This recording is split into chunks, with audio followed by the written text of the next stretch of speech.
There are a lot of videos that teach new players how to become better at Mobile Legends, but there are basic concepts that are, more often than not, neglected in the process, and so these players develop game habits that may work for them for a short while, but eventually these very same habits result to unfavorable practices over time and become difficult to get rid of. Hey everyone, my name is Erwin, welcome to Winnovate, and these are your 7 essential habits to keep in mind in order to become a good Mobile Legends player.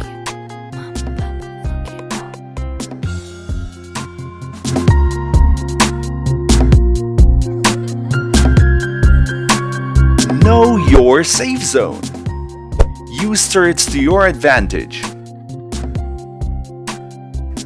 Sometimes you'll be starting with an ally on your side, and sometimes you'll be defending a lane on your own. Hello, darkness, my old friend. Defending against 2 opponents doesn't necessarily mean that you're at a disadvantage. You always have that tower to protect in the first place. So during the first 5 minutes of the game, when there aren't any sinister weapons equipped just yet, the turret's damage is plain nasty, so you need to make good use of it. Always make sure you clear the creep wave as fast as you can, so your opponents will have a difficult time spamming their skills. Most players would not dare attack anyone under the turret, but would consider doing so if they're able to reduce your health down to 50% and below. When your opponents realize that you've decided to hug the tower, they will try to drain your health until it becomes low enough for them to be able to safely attack you without any possible casualty. So effectively position yourself out of your opponent's range and do your best to dodge your opponent's skill shots. Take note that taking less or no damage at all is way better than last hitting minions or trading damage when there are 2 of them and there's only 1 of you. You can still earn acceptable gold and experience while defending your turret by playing passively anyways. So just keep your health well above 50% or at least above lethal damage so your opponents won't even consider the idea of getting aggressive underneath your turret. Map awareness. Map awareness includes a lot of concepts, and it might take a while for you to be able to get the hang of this habit, but one can surely get there after a reasonable amount of practice. It also involves a lot of diverse real-time in-game applications, but what I will be discussing for now is about being mindful where your enemies are on the map. Unless Mobile Legends decides to introduce the use of wards into the game like in other MOBAs, there is absolutely no way for a player to know where exactly his opponents are. The next best thing that you could possibly do is to develop the habit of making the assumption that whenever your enemies have gone off the map for about 10 to 15 seconds, they're probably either setting up a gank on you or one of your allies, or they're teaming up to take down Lord or the Turtle. Seeing only 1 or 2 opponents on the map doesn't make it entirely safe to overextend or venture out of your turret zones. A successful enemy gank can possibly cost your team a turret, a substantial difference in gold and experience, and loss of buffs and other jungle minions from your side of the jungle. This also puts your team at a risk of having to overextend in order to attempt to take down the opposite turret from the same lane.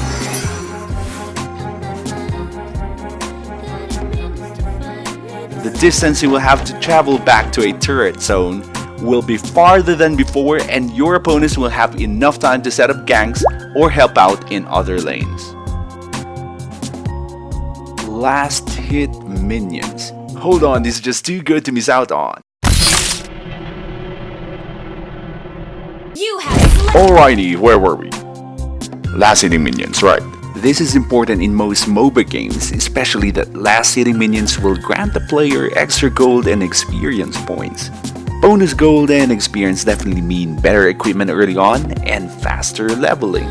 Mobile Legends still grants players a reasonable amount of gold and experience even if you don't last hit minions.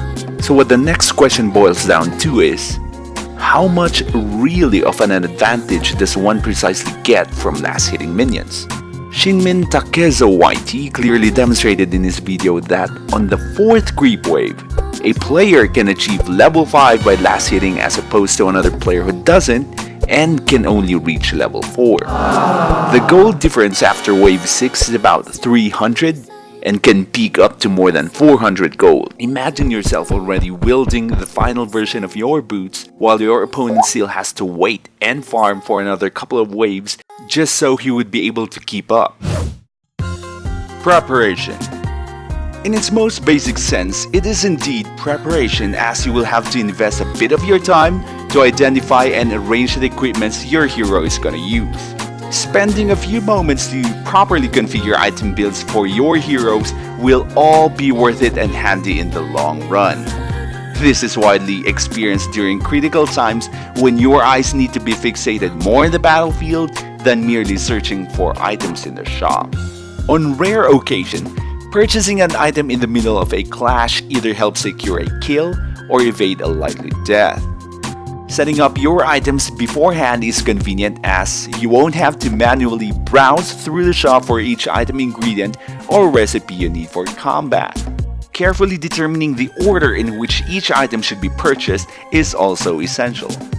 Make sure you prioritize items needed by your hero for a specific role, preferably the cheap ones first, and not late game items that may be extremely powerful but are expensive that it takes a while to complete. You wouldn't want to prioritize an Ares build when other heroes are still building up their offense and you don't have sufficient attack power yourself, would you? Mid lane heroes. Whenever I choose a mage and immediately head out to the mid lane, I sometimes find myself in an argument with another player. Case in point, the marksman should always be the guy at the mid lane. Well, that's what the guy said, and I beg to differ.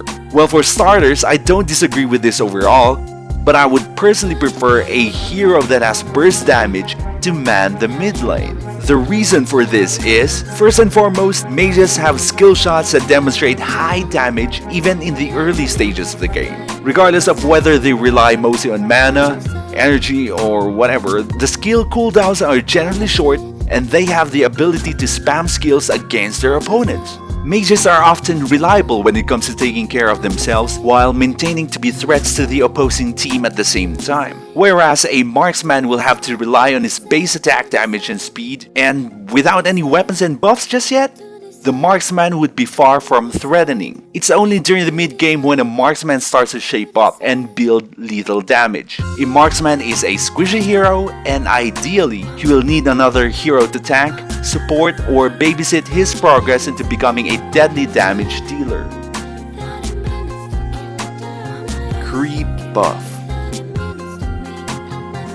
The buffs that are available from the jungle can grant your heroes a decent boost.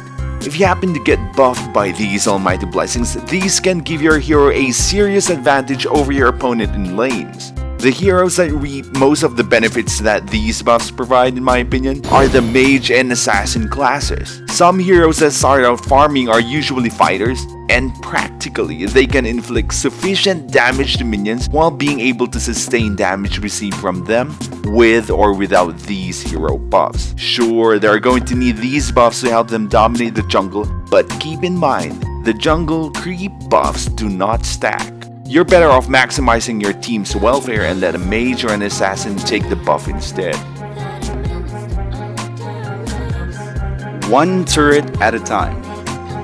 It is always tempting and it feels good to be dominant over your opponent, not to mention the fact that it is an effective use of your time to take 2 towers down in just one go. But unless you aren't split pushing, this is actually a risky move. When a turret is left behind by a defending hero because he either recalled for recovery or he's dead as a result of an exchange, the attacking hero usually rushes in to finish the turret down. If you happen to be that attacking hero and are able to successfully take the turret down, always, and I can't stress this enough, always back up a bit. Don't celebrate yet by opening up a bottle of beer, popping up a bottle of champagne, or slice those lemons for your tequila shots. Don't give yourself a congratulatory pat on the back. The battle isn't over yet. And most importantly, don't be too greedy. Don't take the next turret down. Head back to base for recovery or probably head out to the jungle for additional farming. For as long as you don't see 4 opponents on the minimap that are far from your location, you're better off backing up a bit. If you have an ally with you, consider helping out another lane and immediately head back to yours after a short while. You already have the gold, experience, and map control advantage by taking out your opponent's tower. Don't let your opponents take that back by simply setting you up for a counter gank. Now here's a scenario demonstrating when it isn't a good time to take down more than one turret. I'm playing Nana and I'm teaming up with Alucard to take down Carry. We were successful with a kill, so we proceeded to take the turret down. Apart from Esmeralda and Moskov, the two other opponents weren't visible on the minimap, so I suggested a retreat. Alucard decided to stay, and not long after, Zilong is now back with the enemy Alucard to secure a kill. And here is another scenario showing when it is a good time to take down more than one turret. Leslie and Roger are busy taking the mid lane turrets while the rest of the team are in the middle of a clash. In barely under 7 minutes, the red team is able to clear all mid lane turrets. So those are your 7 basic habits to develop to become better at playing Mobile Legends. I hope you guys enjoyed the video. Don't forget to leave a comment, hit like and subscribe, and make sure you hit the notifications bell to see more videos like this one. Until next time, once again, my name is Erwin, and I'm gonna see you in the next video.